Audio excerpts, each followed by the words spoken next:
Salut tout le monde, je suis de retour aujourd'hui avec une autre vidéo d'observation en temps réel. Puis depuis le début de la série, je vous ai présenté des joueurs que j'avais déjà dans mon top 32 avant même que la saison commence. Puis ben aujourd'hui, j'ai décidé de vous présenter un joueur qui a été inséré dans mon top 32 au cours des dernières semaines à cause de son jeu cette saison. Puis c'est Marco Casper, qui est un attaquant qui joue en ce moment dans la SHL pour Rögle. C'est un gars que j'aime beaucoup, je le trouve très dynamique, talentueux, intense. Donc on va le surveiller aujourd'hui pour 3 matchs dans la SHL, justement, dans la Ligue de Suède. Donc c'est peut-être un joueur qui est un peu moins connu, peut-être pour les gens qui suivent moins le repêchage. Donc j'espère que je vais vous le faire découvrir aujourd'hui. Puis ben je vais vous souhaiter un bon visionnement parce que c'est un joueur qui est le fun à regarder. Ouais, donc le premier match qu'on a aujourd'hui de Casper, c'est contre les Växjö. C'est dans la Ligue de Suède, évidemment. Puis ben, c'est le numéro 24 en vert qu'on voit le long de la bande. Comme je le disais, c'est un attaquant qui est très intense, beaucoup de talent quand même, de bonnes mains, un bon coup de patin. Fait que j'ai hâte de le voir dans ces matchs-là. C'est des matchs que j'ai pas vus.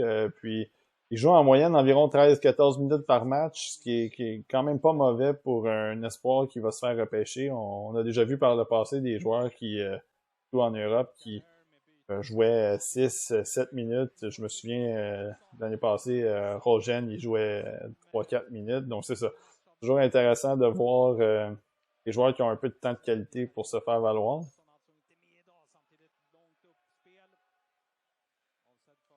Puis évidemment, ben là, c'est encore une fois, je suis avec les images de Instat, qu'on remercie toujours d'ailleurs. Donc, on va juste voir les présences de Casper pour ces vidéos-là, comme c'est le cas avec toutes les autres vidéos. Je me répète à chaque fois, mais c'est juste pour pas mélanger les personnes. Donc, on va juste voir Casper pour cette vidéo-là, puis les deux prochaines qui vont venir ensuite. Pour le moment, Vexjo attaque un petit peu. On a eu un but tantôt qui ça célébrait du côté de Rögle, mais il semble que le but a été refusé parce que c'est encore 0-0.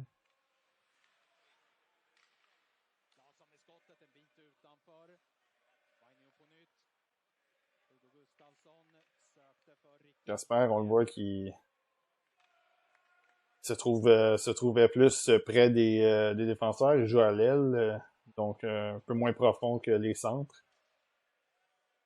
En fait, c'est pas une science exacte. Des fois, les ailiers vont quand même aller derrière la ligne rouge selon les lectures de jeu, selon les situations, mais généralement, ben, c'est ça. Généralement, c'est plus près des défenseurs à la pointe.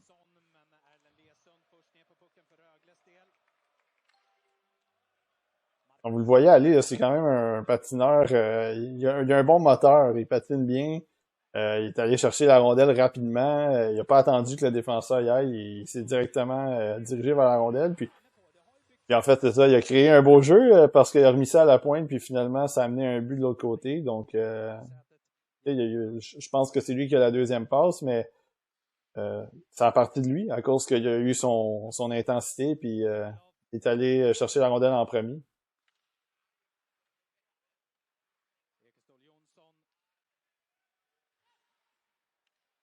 Bon, c'est un gars que j'aime beaucoup parce que je le trouve intense. C'est ça qui est le fun avec lui. C'est un gars qui semble jamais lent sur la glace, semble jamais mou. Il essaie toujours d'aller en deuxième vitesse. Fait que c'est plaisant de le voir aller en attaque, mais aussi le long de la bande, comme on a vu un petit peu plus tôt la séquence juste avant. Et puis là, regardez encore, il est là pour travailler. Donc ça, c'est toujours des choses intéressantes, même si il y a du talent, mais les joueurs, des fois, qui ont un talent un peu plus limité, on aime ça les voir travailler comme ça. Puis lui, ben, ce qui fait en sorte qu'il est dans ma première ronde, c'est en plus de ça, il a beaucoup de talent. On pense au filet, on le voit, là, il est devant le filet.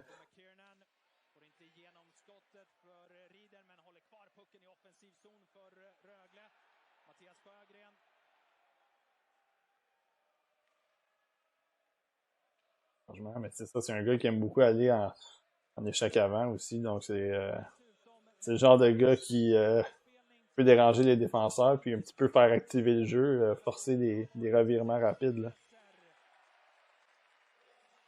Donc déjà 3-1 pour Rögle, ça va bien de leur côté pour ce match-là.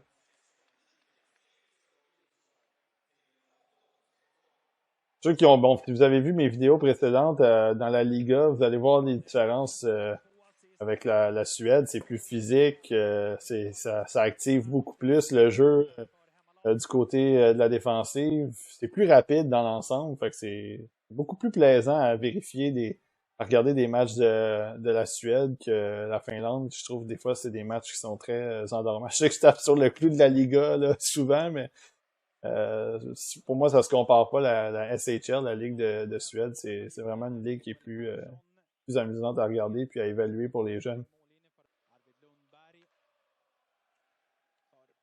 Jasper, c'est un gars qui est, en plus de ça, qui a un bon gabarit. Fait 6 pieds 1, 185-ish. Fait que c'est toujours, toujours un gars, en plus de ça, qui est non seulement intense, mais qui est capable de jouer des épaules. On vient de voir, c'est pas une grosse mise en échec, mais il a complété sa mise en échec. Fait Euh, en plus d'être rapide, il a un bon gabarit. Fait que ça fait lui un joueur peut être très intéressant pour les classements, puis monter justement dans les rangs.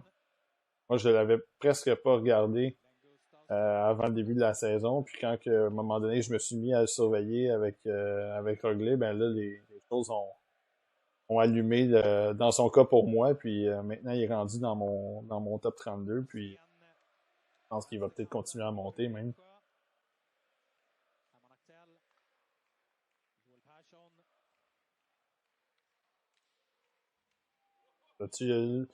Même si son bâton, il n'a pas réussi à enlever la rondelle au défenseur, il a quand même terminé sa mise en échec. Entrée de zone là-dessus, son défenseur l'a bien vu. Lui-même aussi a vu son défenseur à la pointe, qui a remis ça en arrière.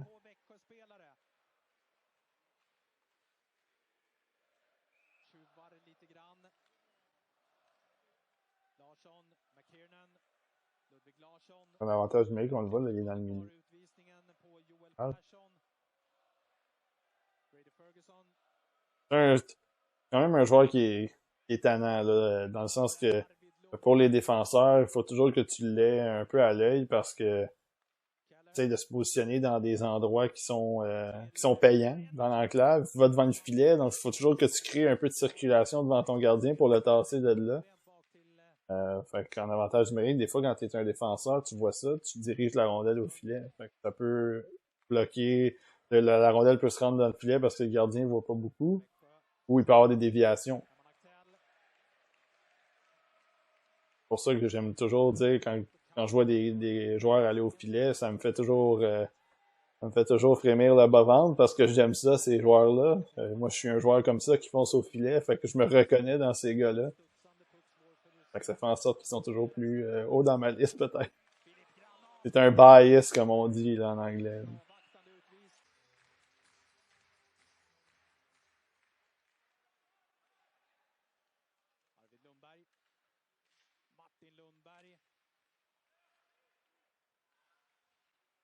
Il est prêt à aller en vitesse. Est-ce qu'il va recevoir la rondelle? Belle sortie de zone malgré tout, même si c'est pas à lui. Bien, oh, ben, juste un petit peu en arrière. Il a comme menotté un peu son coéquipier. Kasper était devant le filet. Très, très calme avec la rondelle, on le voit. Hein, il a récupéré la rondelle. Pas paniqué, il y avait un joueur près de lui, mais remis ça en arrière.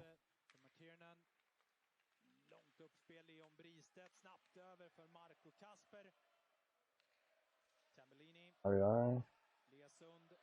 Refermé un petit peu devant le filet. Fait que là, il se faisait amener dans l'entonnoir, décide de ramener ça en arrière.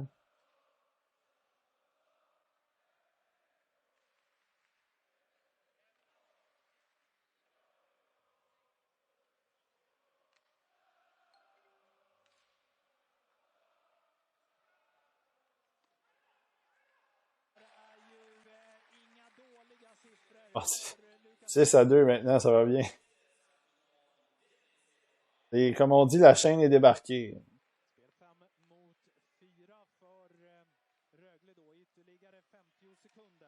Hey, remercie, ben, ça, à 5 contre 4, on utilise la glace. On va le voir aller devant le filet, exactement.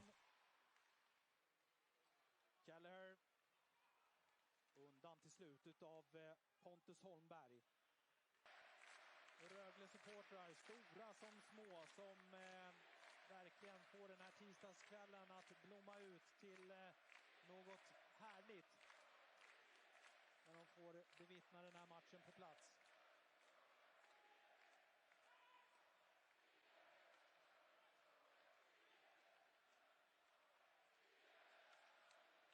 Oivisto, Emil Forslund, undan utav Rifalk. Marco Kasper. Tentative, c'était pas mauvais. Un petit peu plus fort, puis le défenseur de Vecja aurait peut-être eu un peu de misère à saisir la rondelle, puis peut-être que Casper a réussi à aller la chercher dans le fond du territoire. Encore des jeux, un setup play, là, on voit que notre joueur est en vitesse, puis on envoie ça directement pour qu'il batte le dégagement. Ouf! Belle tentative. S'il avait réussi cette feinte-là, il aurait été en bonne position pour au moins un revers.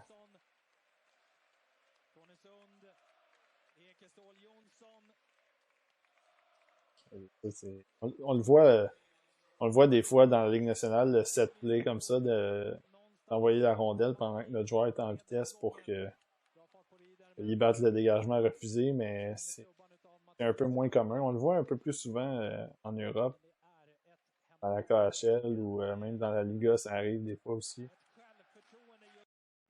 Ah, donc le deuxième match de Casper, ben, c'est contre Oskarshamn.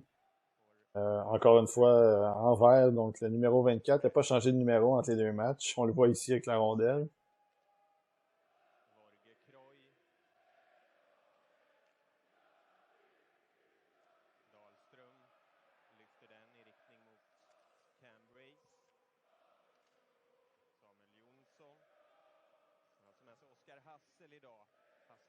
Ouais, je sais pas s'il avait vu.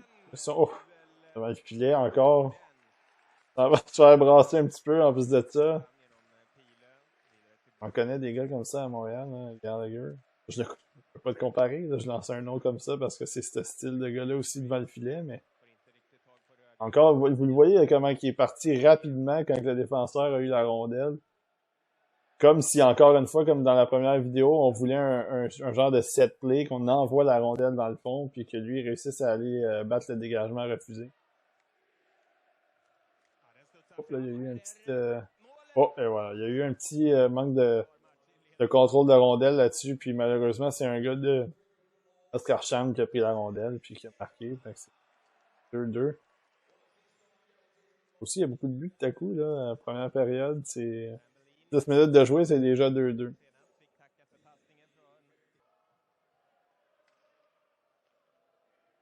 Oh, on voit, c'est souvent lui qui s'en va harceler les défenseurs, au moins les forcer à faire un jeu rapide, utiliser le bâton, compléter les mises en échec.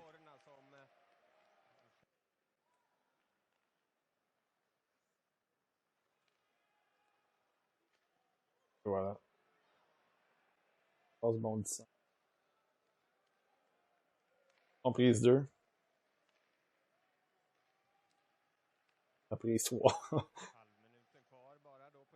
Ouais, là, finalement, l'attaque, ça rentre pas beaucoup. Est-ce que peut-être qu'il va ramener ça en arrière avec Casper? Ouais, c'est ça.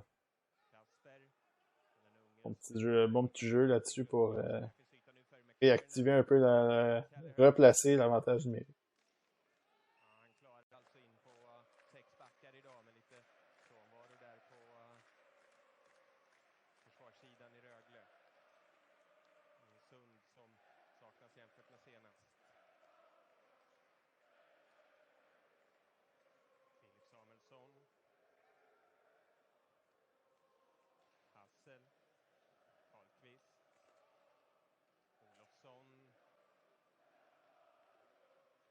Vous voyez là-dessus, là, rapidement, il a vu que la rondelle a été envoyée mollement, il a sauté dessus.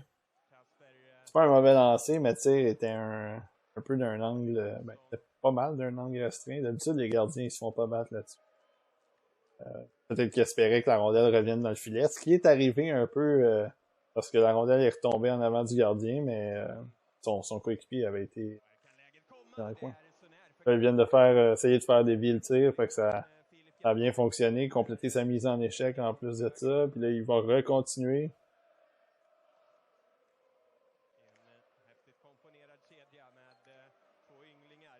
Ouf, j'ai voulu en donner une petite shot encore, mais on dirait qu'il s'est retenu un peu. Hop, là, ça se bouscule, là, justement. C'est lui puis un autre, là, il y a eu des petits doubles échecs qui se sont donnés. Peut-être justement à cause de la mise en échec qu'il a fait, entre guillemets. Il a arrêté. C'est good sportsmanship, peut-être, parce qu'en Suède, ils sont un peu plus sévères sur ce genre de contact-là.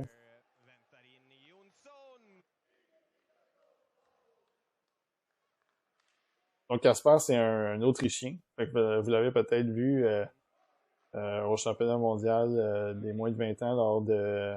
En fait, lors du dernier tournoi, il était là.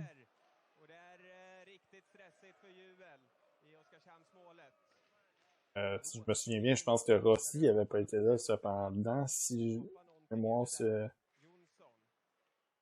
me trompe pas, je pense que Rossi n'avait pas été là, mais lui il avait été là. Je pense que c'est un peu là aussi que les gens ont commencé à le remarquer. C'est pas supposé changer cette année les groupes dans le championnat mondial de hockey junior, fait qu'il devrait être encore là pour cette année.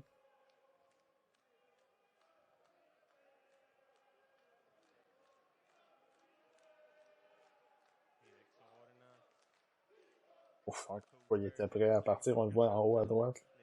Il était prêt à partir si la rondelle sortait ou était lobée de la part du défenseur. Fait que encore une fois, belle pression. Le bâton cette fois-là. Juste à la limite, il y avait pas assez pour qu'il y ait une pénalité d'accrochage là-dessus.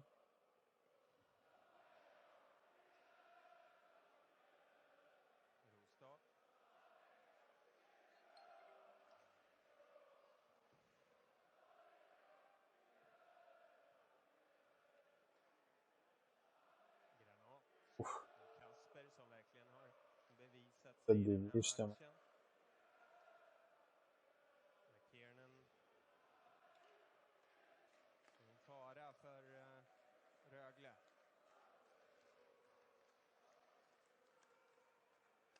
En vitesse, exact.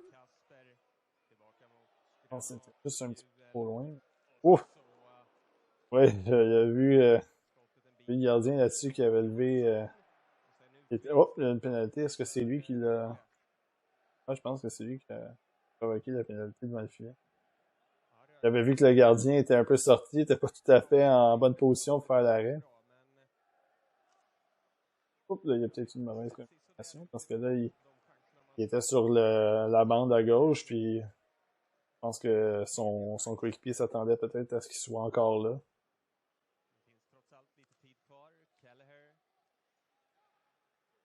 Un beau jeu, ça. Ouf.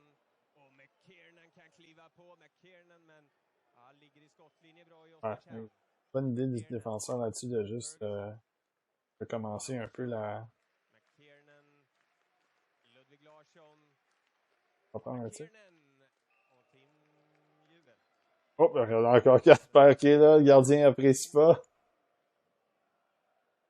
Petit message en passant du gardien avec le bloqueur. Revient ici, il va peut-être t'en donner avec le bâton la prochaine fois.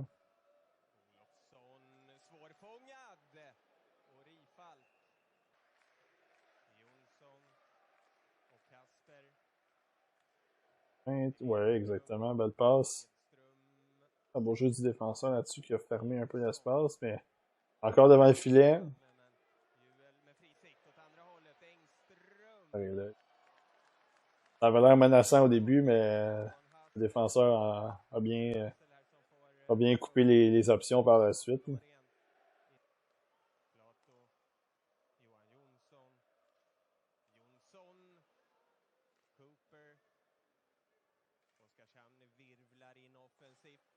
Son positionnement défensif, moi, ben c'est ça, on en a vu on l'a vu aussi avec d'autres joueurs dans les vidéos précédentes, c'est que les joueurs ils se tiennent un peu plus bas, puis ensuite les ailiers surtout ils se tiennent un peu plus bas, puis ils viennent peut-être aider leur défenseur puis le joueur de centre si jamais la rondelle est en arrière de la ligne rouge. Puis ensuite de ça, quand elle se déplace à la pointe, ils sont rapidement sur le défenseur. Regardez là, ils s'en allaient directement là si la passe allait arriver.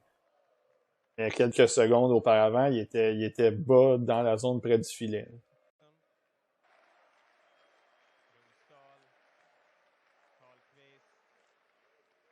Hop, regardez encore. Ça n'a pas été long. Le défenseur a vu que Casper était en vitesse puis il était loin. Le lob pour qu'il essaye d'aller chercher la rondelle en battant le défenseur. Ce qu'il est capable de faire, évidemment, parce qu'il est rapide. Donc c'est normal qu'on voit ce jeu-là de la part des défenseurs. Dès qu'il lève la tête, il voit qu'il est loin puis qu'il est en vitesse, on clip ça.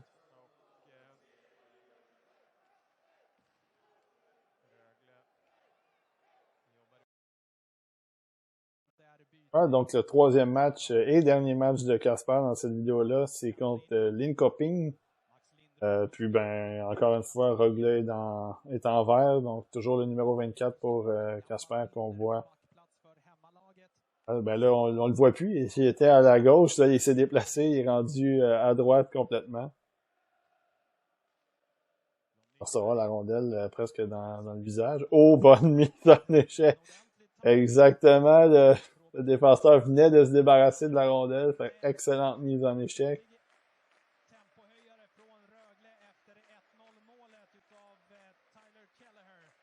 C'est dur de pas aimer, c'est dur de pas aimer ça quand tu vois quelque chose de la sorte. L'intensité, le gars il est devant le filet, il complète ses mises en échec, là vient d'en asséner une solide encore une fois. C'est beaucoup de choses c'est des plus dans les calepins.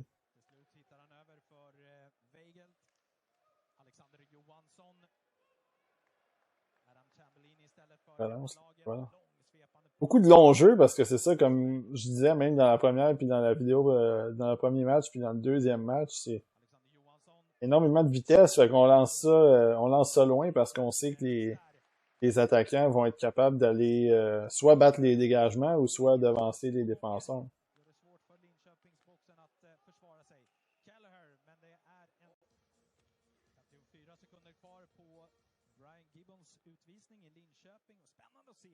On va déjà prendre sa vitesse. Là. Il est allé faire un tour de piste là, pour... Finalement, on s'est pas servi de lui. Fait que, il allait patiner pour rien. Oh, là-dessus, là, ouais, il y a eu une confusion malheureusement entre lui et son défenseur. Je sais pas si le gardien a touché, mais occasion ratée de la part de Linköping là-dessus.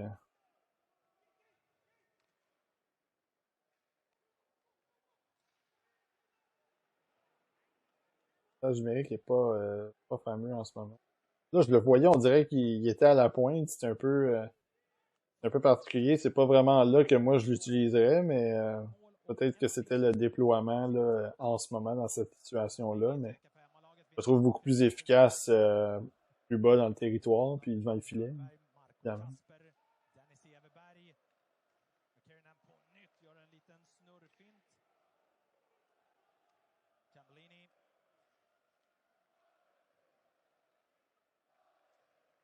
Ouais, il s'en va directement devant le filet. Pas ça.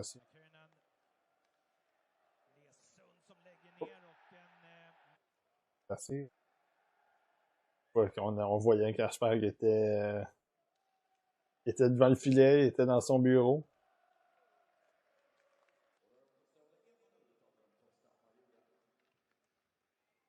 Protection de rondelle. Là-dessus, il a barré les mains de son. Voilà, peut-être un petit peu de. Ben, il continue quand même à travailler, par exemple. Il avait fait peut-être une petite feinte de trop au lieu de juste la pousser en fond de territoire, mais il continue à travailler.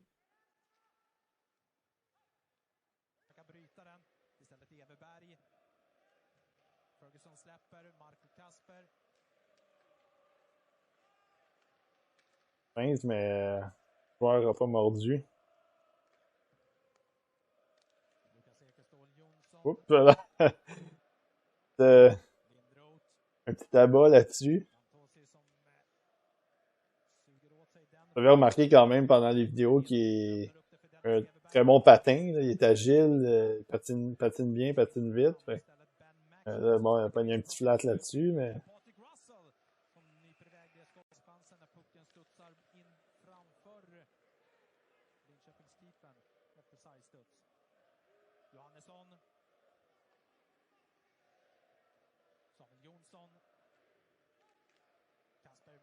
Je pense que c'est ça, c'était Casper justement qui a envoyé ça de l'autre côté.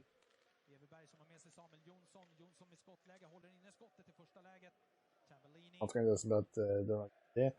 C'est des présences qui sont très taxantes pour lui parce que il est très intense, puis là, en plus de ça, il s'en va devant le filet parce qu'il mange des coups de bâton, puis il se bat au corps à corps avec un joueur. Quand c'est pas le gardien, en plus de ça, qui donne des coups d'hache à la Ron Extall. Fait pas toujours évident, mais il est encore là. Bien un petit reverse hit un peu là-dessus, encaissé, puis il s'est mis solide pour plaquer le gars qui s'en allait le plaquer, justement.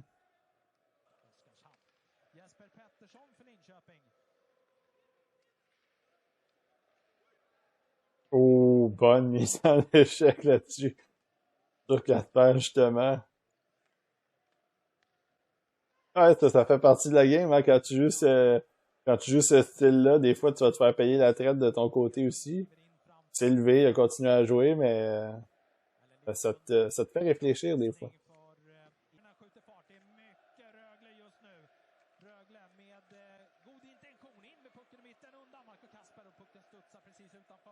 Boden devant le filet. Hop. Ah, il avait bien anticipé là-dessus. Il a comme changé de trajectoire pour aller revenir derrière le filet pour peut-être intercepter la rondelle. Oh. Là, peut-être que Casper même il a dérangé son coéquipier là-dessus parce que la passe semblait quand même sur sa palette, mais il y avait peut-être trop de circulation. Les deux ont convergé au même endroit.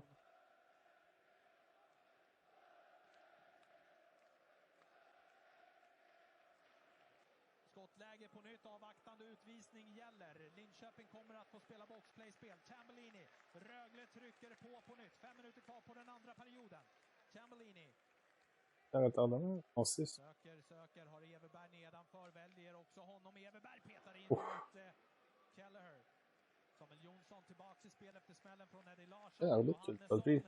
Ok, ouais, je cherchais que l'arbitre avait le bras levé, c'est lui dans le fond, puis je voyais qu'il y avait beaucoup de circulation, il était 4-5 devant le filet, j'essayais de voir c'est qui avait, j'espère cette fois en vitesse, entrée de zone.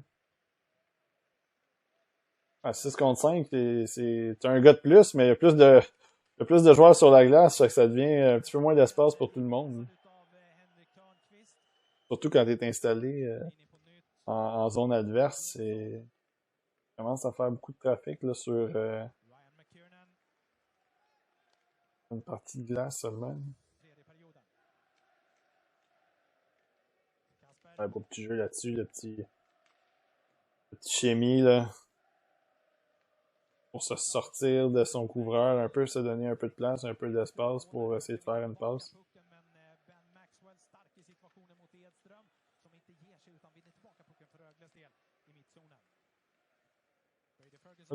Peut-être. Ouais, c'est ça. C'est pas une mauvaise tentative, mais le défenseur a bien fait dévier. À moins que ce soit le gardien. Mais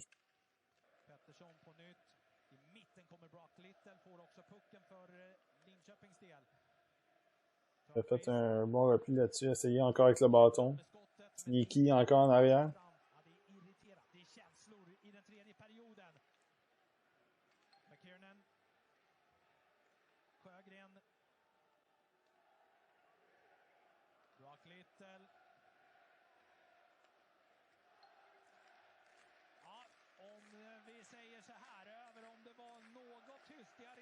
On placer ça dans un endroit, un petit lobe.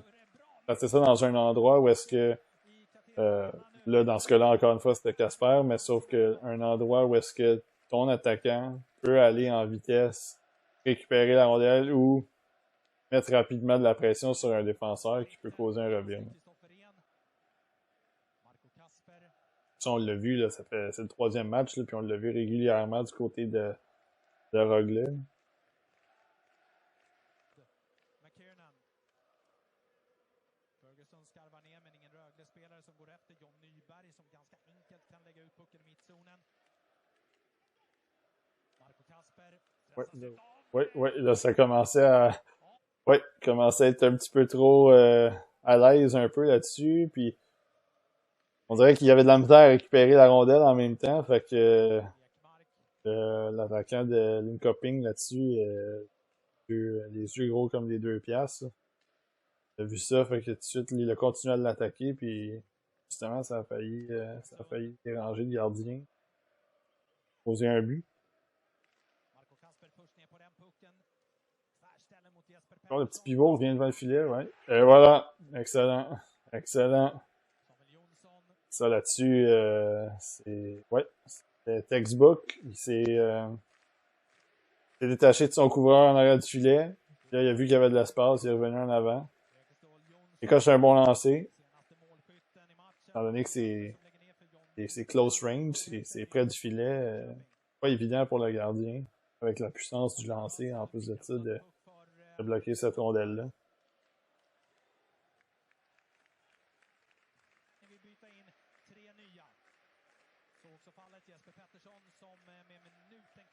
Ah, là, ils sont vraiment en mode prends pas de risque, là. En prolongation, on va voir ce qui va arriver. 30 secondes.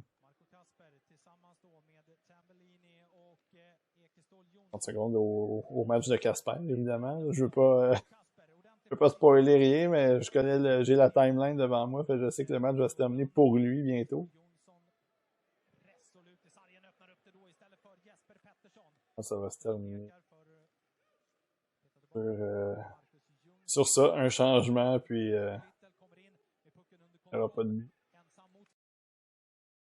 Ouais, donc c'était les 3 matchs de Marco Kasper qu'on a vus aujourd'hui, puis je pense qu'il a bien fait. De mon côté, je l'ai trouvé intense, je l'ai trouvé dynamique, marqué un but, je pense qu'il a récolté une mention d'aide aussi pendant les 3 vidéos. Fait que ouais, c'est un gars que j'aime bien. J'espère que vous allez l'apprivoiser, ou si vous le connaissez pas, peut-être le surveiller pour les prochaines semaines, les prochains mois.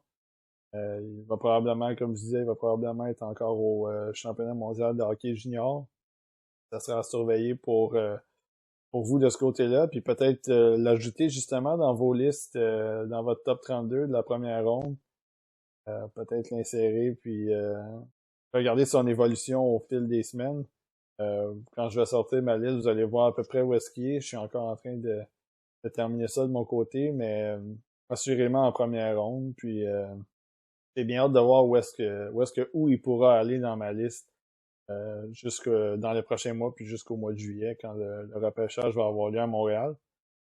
Donc, d'ici là, moi, je vous dis salut, puis je vous invite à une prochaine vidéo d'observation dans les prochaines semaines. Je ferai une petite pause de hockey junior, donc on verra qu'est-ce qui va arriver. Probablement un défenseur cette fois. On a eu juste des attaquants depuis le début, fait que ça va être intéressant de suivre un défenseur pour la prochaine fois.